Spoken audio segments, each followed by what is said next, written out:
Meditation is a process by which you develop good qualities in the mind. Qualities like mindfulness, alertness, ardency, concentration. We do this because we believe in the power of the mind. We're not just on the receiving end of material events. By working on the mind from within, you can make big changes in your life, big changes in the world around you. So it's because we have conviction in the power of the mind. That's why we're here. That's the basic message of the Buddha's awakening. On the night of his awakening, he gained 3 knowledges. The first was knowledge of previous lives. He saw that this was not his only life. He'd been born many, many times before. And his births went up and down, up and down, up and down. And the question was why? So the second knowledge, he asked that question and began to see the whole world dying and being reborn. It was based on their actions. Their actions were based on their intentions and their views. The quality of a good view and a good intention could lead to actions that would have good results. Bad views and bad intentions would lead to bad results. So that was the power of the mind to shape the world. The next question is, can we use that power of the mind to escape from the world? In other words, to find a happiness that doesn't depend on outside conditions, the happiness that doesn't change. And he discovered that yes, he could. Not only could he, but anyone who developed the good qualities of the mind could do that as well. Now, a lot of these things we don't know. We won't know them until we gain awakening ourselves. We're not going to gain awakening until we follow the path. So to follow the path, you have to have some working hypotheses, some working assumptions. You remind yourself that yes, it is true that I don't know, but these are good things to believe in the power of the mind, to believe that your skillful intentions will lead to happiness. And if your intentions get really skillful, you can go to a happiness that doesn't change at all. The Buddha compares us to being an elephant hunter. The elephant hunter goes into the forest. He's looking for a big elephant because he needs a big elephant to do some heavy work.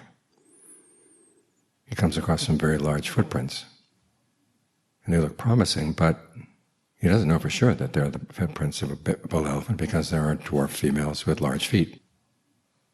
It might be theirs. But because they look promising, he follows them. They find scratch marks up in the trees.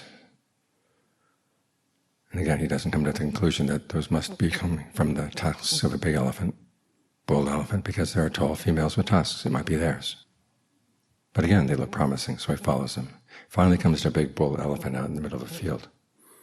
That's when he knows for sure that that's the elephant. He's caught the elephant he wants. In the same way as we practice virtue, we practice concentration. There are even psychic powers that come with the concentration. And those count as footprints and scratch marks. They're promising, but they don't prove things yet. And so we gain our first glimpse of awakening. That's when we know for sure that the Buddha really did know what he's talking about. Because with the first glimpse of awakening, you step out of space and time. And stepping out, you realize that you've been going through many lifetimes. You don't know all the details, but you know that your experience of time has gone for a long, long time. And it's been going on because of your actions. So from that point on, you're always very careful about your actions. And your conviction in the Buddha has been confirmed. So you have no more doubts. And because you found a happiness that didn't involve any of the aspects of the body or even events in the mind, you stop identifying with those things. So you're freed in a lot of ways. And your conviction is confirmed. But until that point, you need to be very clear about the fact that you believe in what the Buddha said, and you want to take it on as a working hypothesis. In other words, you let what he said influence your actions. Because what he said is a bunch of good things. That your good intentions, your skillful intentions really do yield good results. gives you confidence in your own goodness, in your own potential for goodness. But it also says that you can't be heedless. Because not all good intentions are skillful. You have to learn from following your good intentions and then seeing what happens when you do. And you begin to realize more and more where your delusion was. And that the effort that you put into this is effort well spent. This too is something that's good to believe. Otherwise, if you believe that your life is totally determined by forces from outside, you're helpless. Or if you believe that you simply have to follow your own nature, well, what kind of nature do you have? You don't know for sure. Some people like to say, well, I believe in my good nature, and the idea of having to believe in rebirth, it seems below me, beneath me, below my dignity. But people who believe in their innate good nature tend not to grow. They just fall back on what they feel right doing or they want to do. Whereas the Buddha's teachings stretch you. Again, some people think the teaching on rebirth is childish, that it's comforting. But it's really scary that you can be reborn as almost anything, because you don't know what kind of actions you've done in the past. You do good now, but there may be some bad actions in the past. Or as you approach death, who knows what's going to happen? Your views might change. They could delay your good results. So rebirth is not a consoling prospect. It's scary. Which is why you want to be really heedful about developing good qualities in the mind. So you can have that glimpse of awakening yourself. Because that shuts off all kinds of bad possibilities. And greatly reduces the amount of suffering that you're going to have in wandering on. The Buddha says the power of the mind is so powerful that even when the body dies, the mind doesn't stop. It keeps on looking for new places to go, new places to take on, new identities. So you want to train that power so that it goes to good places, places where you can continue to practice.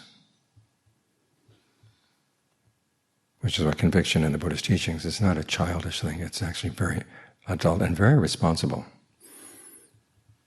Because you think about, whenever you act, you always calculate the effort that goes into the action and the results that will come from the action. And the question is, how long do those results last? And the Buddha is saying that they can last beyond this lifetime into future lifetimes. Now you don't know yet. You haven't seen that for yourself. But it would be irresponsible to close off that possibility. Especially since such wise people keep telling us that, yes, the mind is that powerful. So you have to be responsible for how you use that power. So we can say that our conviction is responsible. In other religions, when they have conviction in the teachings, it's basically faith that someone will take care of you. But here the Buddha is saying you have to have conviction that you can learn how to take care of yourself. And that's what it means to be responsible. That's what it means to be a mature adult. So this is why we practice, this is why we meditate, to develop the qualities we need to be mature. Because you can read the teachings and agree with them, and talk to yourself when the mind feels low. You can use the Dhamma to talk to yourself. But without the sense of well-being that comes from concentration, it's easy for the mind to run out of strength. And without the mindfulness that you develop by sticking with one thing like the breath, it's so easy to forget the lessons you learned. So conviction here means that you're ready to work, you're ready to be responsible.